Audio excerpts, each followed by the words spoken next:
你平時北上廣州飲茶，最驚嘅係咩？係咪最驚一啖咬落去，發覺粒蝦餃嘅皮又乾又硬，入面嘅蝦仁霉到好似擺咗幾年咁，一食就知係工廠機器整出來，擺喺雪櫃凍咗大半年嘅預製菜，雪藏貨，你俾緊幾十蚊一籠嘅手工點心價錢，點知人哋喺廚房只係剪開個膠袋，用微波爐同蒸爐幫你叮熱，當你水魚咁整。不過由今日開始，呢種冤枉錢你以後都唔使再俾啦。廣州最近出咗一招震撼成個飲食界嘅超強殺手鐧，正式立法嚟守護我哋最愛嘅一盅兩件。今日我就同大家逐層拆解呢份最新嘅規例，以後大家北上飲茶，終於可以徹底告別雪藏預製菜，真正嘅手工點心。今次真係要全方位大復活啦！講到呢份新規定，最令我哋呢班把口刁嘅食客拍手叫好嘅大動作，首先就係官方將早茶呢件事直接升格去到文化遺產嘅高度。規例寫得好明，廣州早茶係融合咗嶺南飲食文化、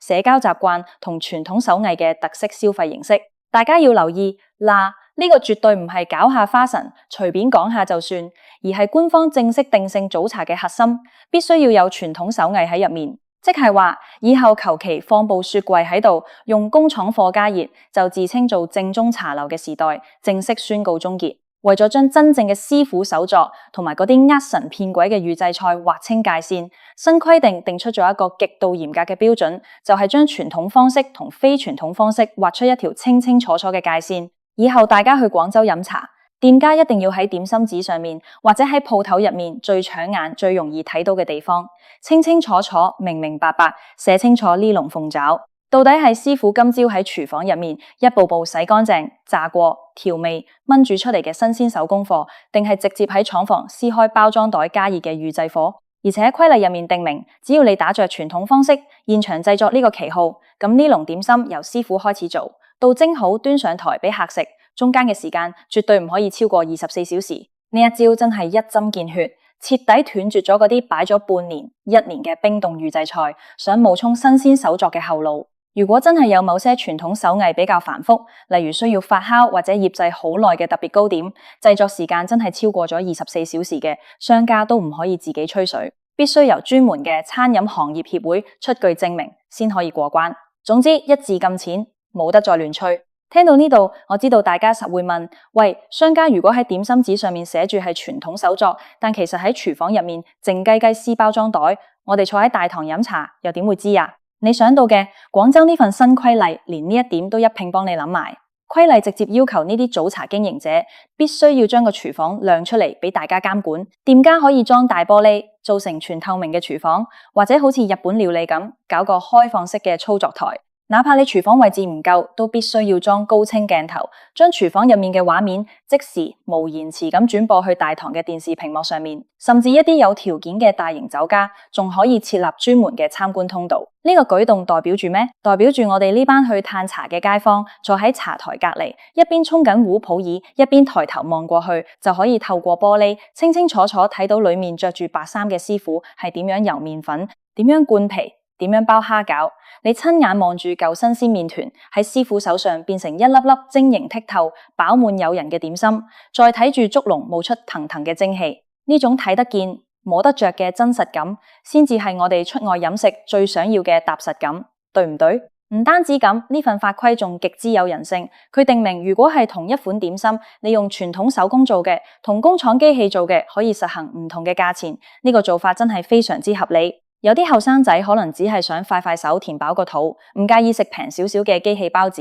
但對於我哋呢啲講究品質、騰出係濕件，咁氣挨師傅手夾扒茶。有啲後生仔咁氣挨師傅卡殘鋼夾扒茶，新鮮熱辣做出來嘅，就算俾多幾塊錢，大家都覺得物超所值。最緊要嘅係呢種明碼實價嘅分類，等大家消費得明明白白，以後唔會再出現俾緊手工點心嘅貴價，食落口確係廉價預製菜嘅冤枉事。除了點心本身，今次嘅新規例仲順便幫大家狠狠治一治茶位費呢個一直以嚟極大爭議嘅老大難問題。以前好多香港街坊去飲茶，經常遇到呢種焗俾錢嘅谷氣事，一坐低，服務員咩都唔問，直接按人頭收你幾蚊，甚至10幾蚊茶位費。結果端上嚟嘅係一壺完全冇茶味、色澤渾濁嘅劣質水，有時甚至連茶葉都見唔到兩條。大家平時喺屋企飲嘅，起碼都係有茶香嘅茶葉，去到茶樓竟然要花冤枉錢，飲呢啲唔知咩水潑出嚟嘅嘢，個心當然極之唔舒服。今次新規例直接將規矩定死，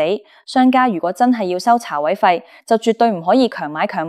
必須拿出真材實料嘅服務。店家必須要提供紅茶、綠茶、烏龍茶、普洱茶或者菊花茶呢啲正規嘅品種，等消費者自己揀中意飲邊樣。而且無論係茶位費定係其他雜七雜八嘅收費項目，都必須要用極之顯眼、清晰嘅方式，明碼實價列出嚟。店入面嘅紙質點心紙、台上面嘅價錢牌，仲有而家大家最常用嘅手機數碼點餐系統，呢3個地方顯示嘅價錢必須要完全一模一樣，唔可以紙質點心紙寫住5元，到你用手機付款嘅時候就偷偷地變成8元，一切都一定要擺喺明面上。呢點對於我哋一啲唔係咁叻用智能手機查價錢嘅長者嚟講，簡直係最大嘅保障。以後去到茶樓，再唔使驚俾嗰啲花多眼亂嘅隱形消費慳咗錢。更令人期待嘅係，廣州嚟緊仲會搞一個類似金字招牌嘅廣州早茶經典店評定體系。呢個舉動簡直就係為我哋呢班吃貨指明咗一條美食尋寶嘅康莊大道。市場監督管理部門會聯合好幾個官方機構、專業嘅第三方，去為全廣州嘅茶樓進行全方位打分。只有嗰啲真正堅持傳統手藝、規矩做生意嘅老字號或者有良心嘅茶樓，先可以通過呢個極之嚴格嘅認證，拿到官方頒發嘅證書同牌匾。而且呢塊牌匾並唔係你攞到之後就可以一勞永逸嘅，官方會實行動態管理，即係會不定時派人去微服私訪、暗訪抽查。如果發現你呢間鋪頭嘅水準跌咗，或者暗中開始用預製菜去糊弄客人，官方會即刻勒令限期整改。要是整改都做唔好，呢塊金字招牌就會被無情咁摘走。假如有邊間鋪頭膽大包天，自己根本冇通過官方評定，卻偷偷摸摸喺店門口掛塊假牌，或者喺網上做廣告，吹噓自己係咩早茶經典店，後果會非常嚴重。相關部門除咗會要求立刻改正，仲會開出大額罰單，罰款金額由1萬元起步，最高可以罰到5萬元。